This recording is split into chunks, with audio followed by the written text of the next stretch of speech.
Most people will not experience any changes in the first few days of abstaining from adult films. For people who were actually addicted, day 3 might be the point where differences occur. Some people might already experience intense urges from this point on. But don't worry, they won't last. For me personally, the most difficult time of any nofap streak is the second week. This is the time in which urges are most intense, but I have already learned that for myself, these urges will subside after day 14. So as long as you hold on long enough, this journey will get easier. The earlier the urges start, the sooner they will subside. I have to admit that the start of this month wasn't really ideal by me. I had a stressful week up till the 1st of November, and this whole idea of me introducing and guiding you through this challenge was executed quite spontaneously. But November is only once a year, and I wasn't going to wait another 12 months with providing this content. Why I want to push this challenge so urgently with you guys will be explained in a later video. But I feel like now that the first people might start to struggle with this is a good time to tell you about why this celibacy is so important.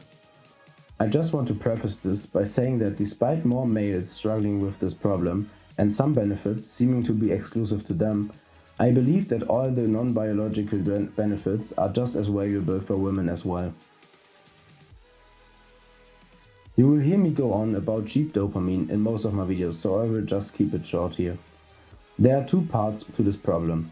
There's the dopamine you get from watching adult films, and there is the bodily reaction from fappening.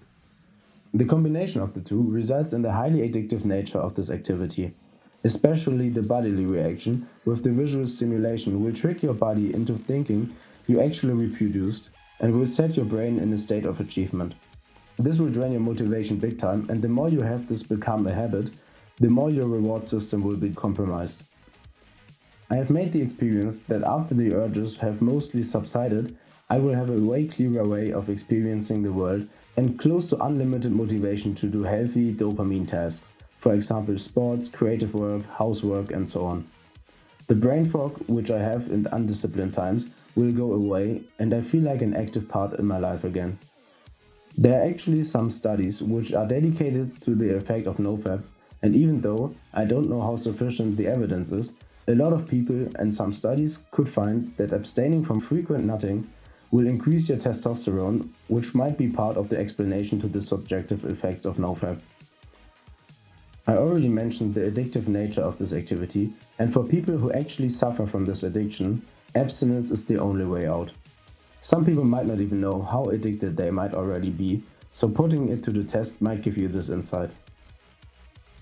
When talking about possible addictions, you are always targeting the reward system, which is commonly associated with dopamine. Only focusing on one possible habit in this context is not really useful. It takes a lot of discipline, strength and resources to go through any type of withdrawal. To view this problem from a perspective of your whole reward system is way more sustainable.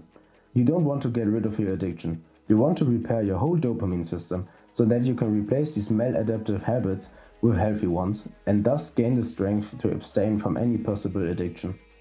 I will dedicate a whole video to this. As always, I want to offer perspectives. With abstaining from adult films and fappening, your mental state will change at some point. For me, it usually occurs after the urges start to subside at around day 15. Even if you aren't able to hold out forever or even 30 days, you will witness a new way of experiencing the world which can give you a whole new perspective on what the unconscious consumption of this highly addictive content does to you.